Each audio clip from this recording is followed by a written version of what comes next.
शिमिलीपाल अभयारण्य धनु तीर सह 3 जण शिकारी को गिरफ्त करा जायछि। शिमिलीपाल अभयारण्य अंतर्गत कंपार्टमेंट नंबर 4 मईसीगठ निकट में ठाकुरमुंडा करंजिया वन्यप्राणी विभाग कर्मचारी माने अभयारण्य भितर को जाउथुबा समय 3 जण शिकारी को गिरफ्त करिसंती।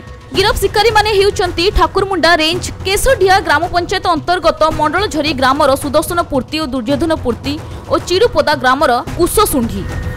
मिलिथिबा सूचना अनुसार गुरुवार शिकार करने शिकारी माने जंगल भितर पशिथिबार कौनसी सूत्ररू खबर पाई वन्यप्राणी विभाग कर्मचारी और शिमिलीपाल टाइगर प्रोटेक्शन फोर्स जंगल भितर तलाशी करथिला।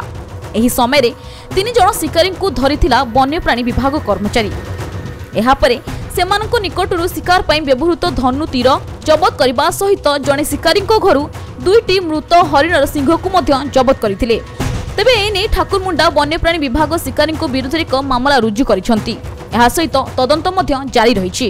कोठी जायथला शिकार जंगल को जंगल को खाली हैं खाली को जंगल को जायथला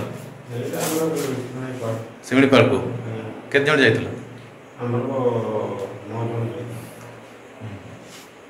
तापे जाउती रास्ता रो बेटला सेठी नरपण